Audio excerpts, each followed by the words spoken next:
विलयन की सांद्रता बराबर होता है विलेय की मात्रा बटा विलयन की मात्रा। ठीक है, कि विलयन में कितना विलेय है।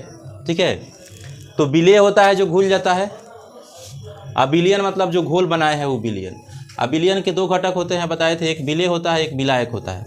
विलायक मतलब होता है जिसकी मात्रा अधिक हो और जो विलेय को अपने में घुला ले, जैसे नमक और पानी। तो नमक हो गया विलेय, अब पानी हो गया विलायक, क्योंकि नमक को क्या करेगा, घुला लेगा, तो इसको कहते हैं विलयन। यहाँ तक कल पढ़ाए थे। आज हम देखेंगे निलंबन। निलंबन क्या होता है? निलंबन, जिसको इंग्लिश में सस्पेंशन भी बोलते हैं। ठीक है, निलंबन मीन्स सस्पेंशन। ये क्या होता है? तो ऐसे विसमांगी मिश्रण होते हैं। ये निलंबन क्या होते हैं? समांगी मिश्रण की विसमांगी मिश्रण, विसमांगी मिश्रण होते हैं जिसमें जो विलेय के कण होते हैं, विलेय के कण मतलब जो घुलता उसमें नहीं है, विलेय के कण जो होते हैं वह बिना घुले द्रव में चारों ओर फैले रहते हैं, मतलब लटकते रहते हैं, इसीलिए नाम पड़ा निलंबन। समझ में आया कि मतलब वो मिश्रण है, लेकिन कैसा मिश्रण है? विसमांगी मिश्रण है। कैसा मिश्रण है? विसमांगी मिश्रण है। और जो विलेय के कण होते हैं उसमें बिना घुले वो चारों तरफ फैले होते हैं, इसको कहते हैं निलंबन। जैसे आटा और पानी का मिश्रण तैयार करो, आटा और पानी का घोल बनाओगे तो देखोगे कि आटा का जो कण है वो चारों तरफ पानी में फैल जाएगा, घुलेगा नहीं। ठीक है, लेकिन चारों तरफ फैले रहेगा, उसका कण चारों तरफ लटकते रहेगा। ठीक है, तो इसको क्या कहेंगे? निलंबन। ठीक है, या इसके लिए हवा में धूल कण जो होता है, हवा में धूल कण, धूल के जो कण होते हैं वो भी चारों तरफ फैले रहते हैं, बिना उसमें मिक्स हुए लटकते रहते हैं। जैसे रात को जब देखते हो कि जब लाइट पड़ता है, कोई भी गाड़ी का जब लाइट सामने पड़ता है तो उसके सामने देखते हो ना कितना दिखने लगता है कि जो धूल है वह क्या है, इधर उधर लटक रहे हैं, घूम रहे हैं, या फिर कहीं होल हो जाए घर में, आज जब उसमें से सन पर लाइट, सूर्य का प्रकाश जब आता है तो लाइट में देखते हो कि बहुत सारा जो कण होते हैं हवा के वो क्या होते हैं, घूमते रहते हैं। ठीक है, तो वो जो है सब उदाहरण किसका है? निलंबन का। निलंबन के गुण क्या है? तो निलंबन समांगी मिश्रण है कि विसमांगी मिश्रण है? तो निलंबन विसमांगी मिश्रण है। यह आंखों से देखा जा सकता है, देखा जा सकता है ना इसके निलंबन को, इसके कण को, निलंबन के कण को आसानी से आंख से देख सकते हैं। इनके कण प्रकाश किरणों को फैला देते हैं, मतलब जब निलंबन के कण रहेंगे किसी घोल में, ठीक है, जैसे मान लो कि आटा और पानी का घोल तैयार कर दिए हैं और इसमें प्रकाश डाल रहे हैं, तो जैसे प्रकाश डालेंगे ये प्रकाश किरणों को क्या करेगा? फैला देगा, क्योंकि जो उसके कण है वो कण जो होते हैं प्रकाश किरणों को फैला देते हैं। ठीक है, ये अस्थायी होते हैं, ये अस्थायी नहीं होते हैं। क्या होते हैं? अस्थायी होते हैं। और इन्हें छानने की विधि से भी अलग किया जा सकता है, मतलब इसको हम छान के भी अलग कर सकते हैं, क्योंकि वो जो कण होते हैं वो ऐसे ही घूमते रहते हैं, तो वो कण से पतला अगर कोई छन्नी होगा तो उसमें रख के आराम से उसको छान सकते हैं ना। तो ये है निलंबन के गुण। आगे है कोलाइडल विलयन। कोलाइडल विलयन क्या है? तो ये भी विसमांग विलयन होता है। कोलाइडल विलयन, कोलाइडल विलयन क्या होता है कि यह एक विसमांग मिश्रण है जिसके कण अति सूक्ष्म होते हैं, मतलब इसके कण जो होते हैं बहुत छोटे होते हैं। ठीक है, निलंबन से भी छोटे होते हैं और इतने छोटे होते हैं कि आंखों से दिखाई नहीं दे सकते हैं। ठीक है, ये भी कोलाइडल के कण जो होते हैं वो समान रूप से विलयन में फैले रहते हैं। ठीक है, और ये प्रकाश किरणों को आसानी से भी, प्रकाश किरणों को क्या करते हैं? फैला देते हैं। ये जो है कोलाइडल विलयन का गुण है कि क्या करता है? कोलाइडल विलयन विसमांगी मिश्रण है, उसके कण बहुत छोटे होते हैं, जो प्रकाश इतना छोटे होते हैं कि हम आँख से उसको देख नहीं सकते हैं, और ये भी प्रकाश किरणों क्या करते हैं? फैला देते हैं। जैसे दूध का उदाहरण लेते हैं, दूध जो है वह कोलाइडल विलयन है। कैसा है? कोलाइडल विलयन है। दूध में जो दूध हो गया, ओस हो गया, कुहरा हो गया, ठीक है, धुआं हो गया, ये सब कैसा विलयन है? कोलाइडल विलयन है। मतलब इसके कण बहुत बारीक होते हैं, बहुत छोटे होते हैं, नहीं देख सकते हैं, लेकिन ये पूरा उसमें मिक्स नहीं रहता है। ये क्या रहता है? विषमांग मिश्रण होता है। मतलब इसके कण अलग अलग उसमें दिखते हैं। तो इसी को देखा जाएगा जब माइक्रोस्कोप से, तो आराम से दिख जाएगा, ठीक है। आगे है कोलाइडल विलयन के घटक। कोलाइडल विलयन के 2 घटक होते हैं, ठीक है। कोलाइडल विलयन के 2 घटक होते हैं। एक होता है परिक्षिप्त अवस्था, परिक्षिप्त अवस्था,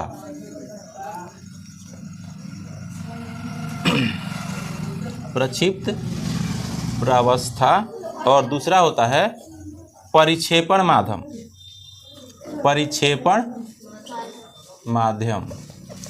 तो कोलाइडल विलयन के 2 घटक है, परिक्षिप्त प्रावस्था और परिक्षेपण माध्यम। अब दोनों को समझो कि क्या है। परिक्षिप्त प्रावस्था क्या है कि विलेय पदार्थ का घटक जो कि कोलाइडल रूप में रहता है उसे प्रक्षिप्त प्रावस्था कहते हैं, अर्थात विलेय के कणों को प्रक्षिप्त अवस्था कहते हैं, ठीक है। प्रक्षिप्त प्रावस्था का मतलब विलेय के कण, विलेय के कण जो मतलब जिसकी मात्रा कम है कि ज़्यादा है? कम है। तो जो विलेय के कण होगा वो प्रक्षिप्त प्रावस्था, ठीक है। और जो विलायक होगा परिक्षेपण माध्यम, कह सकते हैं ना। तो परिक्षिप्त प्रावस्था और परिक्षेपण माध्यम। परिक्षिप्त प्रावस्था में विलेय के कण की मात्रा कम होगी, विलेय के कण जो है परिक्षिप्त अवस्था होंगे। और परिक्षेपण माध्यम जिसमें परिक्षिप्त प्रावस्था निलंबन होता है, मतलब जिसमें लटकते रहेगा, कौन? विलेय के कण जिस माध्यम में लटकते रहेगा उसको कहेंगे परिक्षेपण माध्यम, ठीक है। जैसे हम कह रहे हैं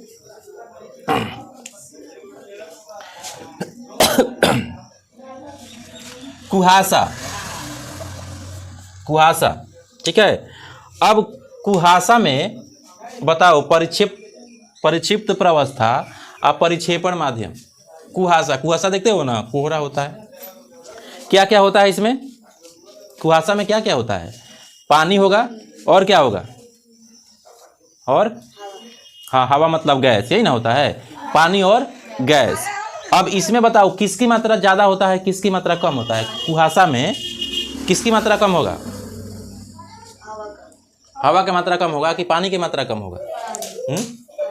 पानी की मात्रा अगर अधिक रहता तो खाली पानी ही दिखता ना है। कुहासा में पानी की मात्रा कम होता है, हवा की मात्रा ज़्यादा होता है। तो हम कह सकते हैं कि प्रक्षिप्त प्रावस्था इसमें क्या है? प्रक्षिप्त प्रावस्था मतलब विलेय के कण जो कम है। कौन कम है? पानी। तब पानी जो है, द्रव जो है, इसमें प्रक्षिप्त अवस्था है। अब परिक्षेपण अवस्था कौन हो गया? तो गैस हो गया, ठीक है। क्या हो गया? गैस हो गया। समझ में आ रहा है? परिक्षिप्त प्रावस्था और परिक्षेपण माध्यम समझ में आया? अगर पूछा जाएगा कि शेविंग क्रीम में जो फोम का यूज होता है, देखते हो कि सैलून में जो फोम का यूज होता है, वो फोम को क्या कह सकते हैं?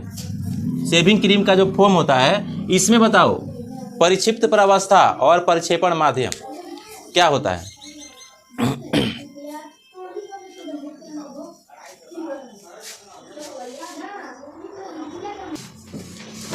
चलो तो देखो कि परिक्षिप्त प्रावस्था और परिक्षेपण माध्यम। तब फोम जो होता है, शेविंग क्रीम होता है, उसमें सबसे ज़्यादा क्या होता है? फोम तो वो तो मिश्रण है, वो जो निकलता है वो तो मिश्रण है। उसमें सबसे ज़्यादा क्या रहता है, सबसे कम क्या रहता है? गैस और द्रव मिला के बनता है ना फोम। तो सबसे ज़्यादा कथी रहता है? गैस रहता है कि सबसे ज़्यादा द्रव रहता है? सबसे ज़्यादा गैस ना रहता है?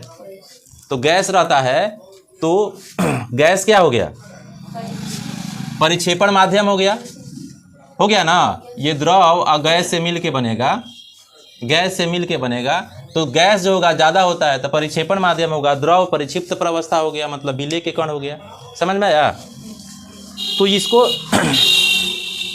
कोलाइडल विलयन समझ में आया? कोलाइडल विलयन के घटक, ठीक है। तो अब कोई पूछेगा कि बताओ कुहासा किस प्रकार का मतलब विलयन है? गैस में गैस का कि गैस में ठोस का कि ठोस में गैस का, ऐसे पूछेगा तो बता सकते हो ना। सोच लेना कि कुहासा में सबसे ज़्यादा कथी होता है, हवा होता है, तो माध्यम हो गया हवा, तो ऊपर क्षेपण माध्यम हो गया। उसमें पानी रहता है, द्रव रहता है, तो द्रव परिक्षिप्त अवस्था हो गया, मतलब विलय के कण हो गया। समझ में आया? तो वैसे हम बता सकते हैं। आगे है टिंडल प्रभाव। ठीक है, टिंडल प्रभाव क्या है? टिंडल एक वैज्ञानिक थे। टिंडल प्रभाव के बारे में वो एक इफेक्ट देखे जिनको वो अपने नाम पे रख दिए टिंडल प्रभाव। ठीक है, तो टिंडल प्रभाव बताता है कि कोलाइडल के छोटे छोटे कण जो होते हैं, कोलाइडल में जो छोटे छोटे कण होते हैं वो प्रकाश को क्या करते हैं, फैला देते हैं। प्रकाश को क्या करते हैं, फैला देते हैं। अब प्रकाश के इस प्रकार किरणों को फैलाना ही क्या कहलाता है, टिंडल प्रभाव कहलाता है। क्या कहलाता है? हाँ, मतलब कोलाइडल के छोटे छोटे कण जो प्रकाश किरणों को फैला देते हैं, और प्रकाश किरणों को इस तरह से फैलाना ही टिंडल प्रभाव कहलाता है। ठीक है, तो टिंडल प्रभाव का उदाहरण तुम रोज देखते होगे। घर में कहीं भी छेद होगा तो उस छेद में जैसे प्रकाश निकलता है तो उसमें बहुत सारा कण जो तुमको घूमते घूमते नजर आएंगे। ठीक है, वो मतलब पूरा जो पार्टिकल होगा, कण होगा, वो प्रकाश किरणों को फैलाते रहता है, मतलब खूब उसमें चमकता है, शाइनिंग उसका दिखता है कि हाँ खूब। इसको टिंडल प्रभाव कहते हैं। ठीक है, आगे देखते हैं। टिंडल प्रभाव के बाद है टॉपिक मिश्रण के घटकों का पृथक्करण। अभी सभी मिश्रण समझ गए थे कि मिश्रण के टाइप। अब मिश्रण जो है मिश्रण जो है तो उसको आराम से हम क्या कर सकते हैं, अलग अलग कर सकते हैं, क्योंकि यौगिक तो है नहीं। यौगिक को हम ऐसे आसानी से नहीं कर सकते हैं, लेकिन मिश्रण के कण को तो आसानी से अलग कर सकते हैं। तो मिश्रण के कण को अलग करने के लिए बहुत सारा विधि है, बहुत सारा विधि है, जिसमें पहला है वाष्पीकरण। वाष्पीकरण, दूसरा है अपकेंद्रण, तीसरा है पृथक्करण, चौथा है ऊर्ध्वपातन, पांचवा है क्रोमैटोग्राफी, छठा है आसवन विधि या इसी को प्रभाजी आसवन भी कहते हैं, प्रभाजी आसवन। ठीक है, और लास्ट है क्रिस्टलीकरण विधि। ठीक है, तो इतना विधि जो है मिश्रण का में जो घटक होते हैं उसको हम अलग अलग कर सकते हैं। पदार्थ के जो भी मिश्रण के घटक है उसको अलग अलग कर सकते हैं, जिसमें वाष्पीकरण है, अपकेंद्रण है, पृथक्करण है, ऊर्ध्वपातन है, क्रोमैटोग्राफी है, आसवन विधि है या क्रिस्टलीकरण है। ठीक है, तो बारी बारी से एक एक करके हम देखेंगे। सबसे पहला है वाष्पीकरण विधि। वाष्पीकरण से तो पहले से ही परिचित हो। वाष्पीकरण मतलब द्रव को हम क्या करते हैं, वाष्प बना देते हैं, वही ना है। वाष्पीकरण में क्या करते हैं कि पानी को गैस बना देते हैं और पानी उड़ जाता है। पानी में जो चीज़ बचा रहेगा वो क्या होता है, बर्तन में बच जाता है। इस तरह से हम उसको अलग कर सकते हैं। तो वैसे मिश्रण जिसमें एक घटक ठोस और दूसरा द्रव होना चाहिए तब ना, क्योंकि पानी में तो हमेशा द्रव्य रहेगा। तो उसको वाष्पीकरण विधि द्वारा अलग कर सकते हैं। इस विधि में द्रव पदार्थ को गर्म करके वाष्पीकृत कर दिया जाता है। मिश्रण में बाकी जो कण होते हैं शेष रह जाते हैं। ठीक है, जैसे वाष्पीकरण में हम पानी और नमक का घोल ले लिए, पानी और नमक का विलयन ले लिए। इसमें एक क्या होना चाहिए, द्रव होना चाहिए और दूसरा ठोस होना चाहिए। तो इसमें पानी द्रव है, नमक ठोस है। अब इसको हम क्या करेंगे, इस विलयन को गर्म करेंगे। गर्म करने के बाद पानी का एक टेम्परेचर जैसे ही होगा वो क्या होगा, भाप बनने लगेगा, गैस बनने लगेगा। तो ऐसे पूरा पानी उड़ जाएगा, सिर्फ बन जाएगा बर्तन में नमक। बाद में नमक को हम अलग कर सकते हैं। ठीक है, तो इस तरह से वाष्पीकरण विधि हो गया। दूसरा है अपकेंद्रण। ठीक है, अपकेंद्रण का यूज भी हम डेली देख रहे हैं। जैसे दूध से क्रीम अलग करना होगा, देखते हो ना, दूध से जो उसका क्रीम होता है उसको अलग निकाल लिया जाता है। उसके लिए अपकेंद्रण विधि का यूज होता है। देखे होगा कि वैसे चलाने वाला होता है ठीक है। ऐसे चलाने वाला एक मैनुअली रहता है, उसमें लोग दूध डालता है और उस क्या करता है कि दूध से जितना क्रीम होता है क्रीम वो फैट निकाल देगा और बाकी दूध ऐसे फिर बेचने के लिए रेडी हो जाएगा, ठीक है। तो ऐसे भी करते हैं। या घर घर में वॉशिंग मशीन होता है। अब वॉशिंग मशीन में जो कपड़ा डाला जाता है उसके लिए जो उसका एक साइकिल होता है बहुत तेज से घूमता है, वह अपकेंद्रण विधि से क्या करता है उसको सुखाता है, ठीक है। तो ये सब अपकेंद्रण विधि है और इसी विधि से हम क्या कर सकते हैं मिश्रण के कण को अलग कर सकते हैं, ठीक है। इसमें क्या होता है कि जिस मिश्रण में हमको अलग करना है उस मिश्रण को डाल देंगे, जैसे दूध को है, और उसको तेज़ी से घुमाएंगे।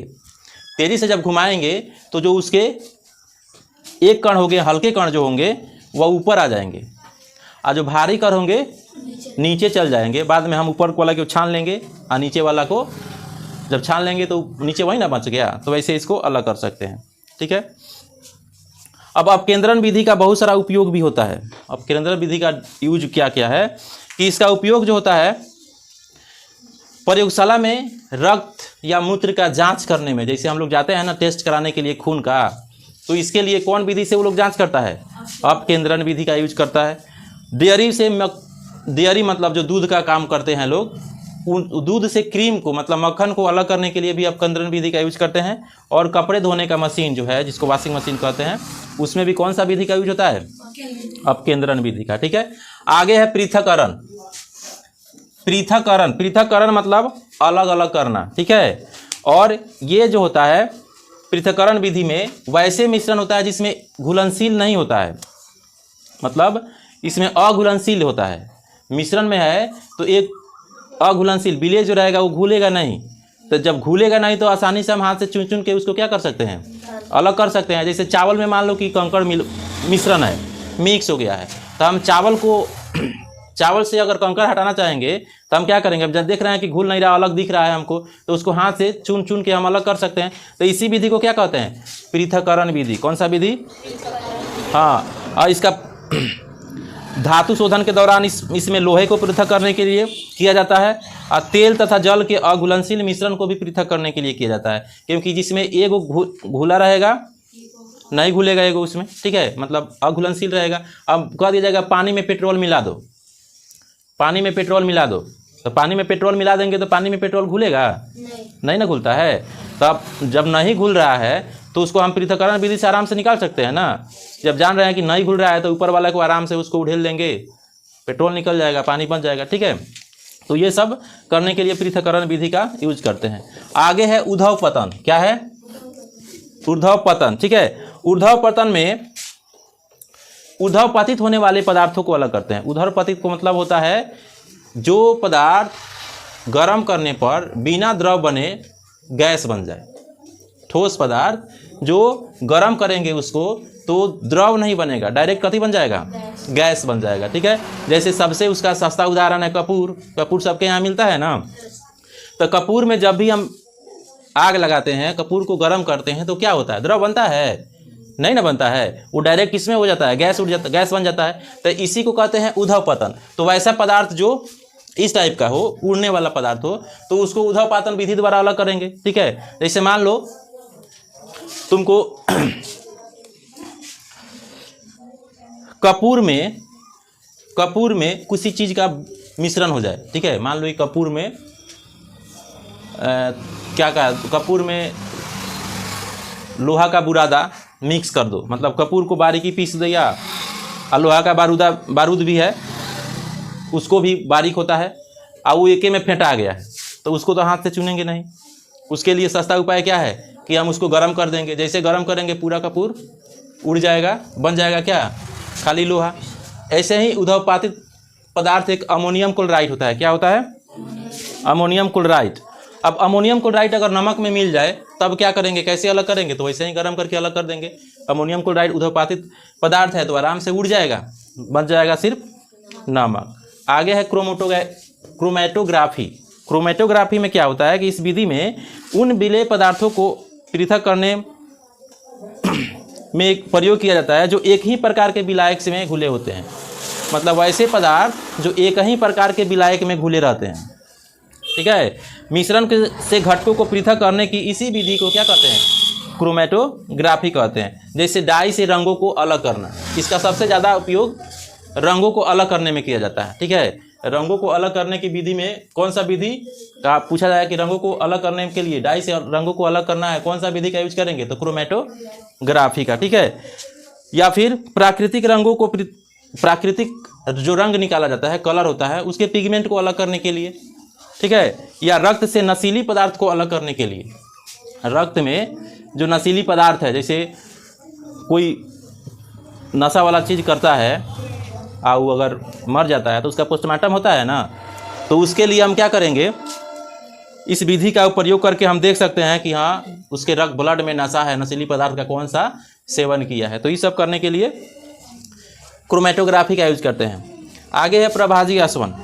प्रभाजी आसवन जो है वैसे मिश्रण को पृथक करने में किया जाता है जो विघटित हुए बिना उबलते हैं, मतलब विघटित हुए मतलब टूटे बिना उबलने लगते हैं, तथा जिनके घटकों के क्वथनांक के मध्य अधिक अंतराल होता है। ठीक है, मतलब कह रहा है कि ऐसे पदार्थ जिसमें बहुत सारा चीज़ मिला रहेगा, लेकिन जितना पदार्थ मिला रहेगा ना, सबका क्वथनांक जो होगा अलग अलग होगा। क्वथनांक मतलब जो जब गर्म करते हैं तो वो गैस बनेगा, मतलब अब उबलने लगेगा, उस सबका जो टेम्परेचर होता है अलग अलग होता है। ठीक है, इसमें 2 या 2 से अधिक घुलनशील द्रव्यों जिनके क्वथनांक का अंतर 25,000 से कम होता है, 25 केल्विन से कम होता है। क्या होता है? 25 केल्विन से कम होता है के मिश्रण को अलग करने में किया जाता है। ठीक है, मतलब एक ही टाइप में, जैसे पेट्रोलियम है, इसका पेट्रोलियम से ही सभी निकाला जाता है। ठीक है, पेट्रोलियम है, इसी से डीजल, पेट्रोल, उसके बाद अलकतरा, फिर वो ग्रीस होता है, जितना चीज़ होता है पेट्रोलियम से, वह इसी विधि द्वारा अलग किया जाता है। जैसे क्योंकि सभी का क्वथनांक अलग अलग होता है। देखते हो ना कि मिट्टी का तेल, डीजल और पेट्रोल, सबसे तेज में कौन उड़ता है, मतलब सबसे आग जल्दी किस में लग जाता है? पेट्रोल में, क्योंकि उसका क्वथनांक क्या होता है, बहुत कम होता है। तो पेट्रोल को हाथ पर रखोगे तो देखो कितना ठंडा लगेगा। जिसका क्वथनांक जितना ही कम होगा ना, तो समझ लेना उसको हाथ पर रखोगे तो उड़ने लगेगा, मतलब जब उड़ेगा उसका वाष्पीकरण होने लगेगा तो खूब ठंडा लगेगा। ठीक है, तो ये सब प्रभाजी आसवन के द्वारा अलग कर सकते हैं। मतलब मान लो कि पेट्रोलियम को हम गर्म कर रहे हैं, इसमें अलग अलग टेम्परेचर पे अलग अलग पदार्थ उसमें से मिलते जा रहा है, टेम्परेचर पे अलग अलग पदार्थ मिलते जाएगा, तो उसी से एक ही से पेट्रोलियम से सभी चीज़ मिलता है। और इस पेट्रोलियम को जो अलग करने की विधि है प्रभाजी आसवन है। या फिर वायु में मिश्रण के, वायु से विभिन्न गैसों का पृथक्करण। वायु में भी बहुत सारा गैस है, गैस का सबका क्वथनांक है अलग अलग है, तो गैस से को भी अलग अलग करने के लिए यूज करते हैं। ठीक है, आगे है क्रिस्टलीकरण। क्रिस्टलीकरण विधि का प्रयोग ठोस पदार्थों को शुद्ध करने में किया जाता है। इस विधि का उपयोग ठोस पदार्थों को शुद्ध करने में किया जाता है। इस क्रिस्टलीकरण विधि द्वारा क्रिस्टल के रूप में ठोस को विलयन से पृथक करते हैं। ठीक है, इसका उपयोग समुद्री जल से प्राप्त नमक को शुद्ध करने में किया जाता है। अशुद्ध नमूने से फिटकिरी को अलग करने के लिए किया जाता है। ठीक है, मतलब इसमें जो मिश्रण होंगे, अशुद्ध पदार्थ होंगे, क्रिस्टल के रूप में होंगे, तो इसको आसानी से क्या करते हैं, हम उठा के फेंक देंगे, मतलब अलग अलग कर सकते हैं। आगे है भौतिक परिवर्तन और रासायनिक परिवर्तन। तो भौतिक परिवर्तन और रासायनिक परिवर्तन के बारे में पहले बता चुके हैं कि भौतिक परिवर्तन वह होता है जिसमें पदार्थ के गुण जो होते हैं वो बदलता नहीं है, रासायनिक गुण भी बदलता नहीं है, और इसमें नया पदार्थ नहीं बनता है। जैसे कहेंगे कि किसी बोतल को उठा के पचका दो, तो कौन सा परिवर्तन? भौतिक परिवर्तन, क्योंकि अभी भी बोतल अगर प्लास्टिक का है तो प्लास्टिक का बना है, शेप साइज चेंज हो गया लेकिन गुण उसका। और रासायनिक परिवर्तन का मतलब होता है वैसा परिवर्तन जिसमें वस्तु पूरा तरह से चेंज हो जाए और उसको वापस उस मूल रूप में फिर नहीं लाया जा सके। इसमें पदार्थ के गुण, भौतिक, रासायनिक सब कुछ अलग हो जाता है। जैसे कागज है, इसको जला दोगे तो राख बन जाएगा, कौन परिवर्तन? रासायनिक परिवर्तन। लोहा में है, जंग लग गया, रासायनिक परिवर्तन। समझ में आया? तो रासायनिक परिवर्तन ये सब होता है।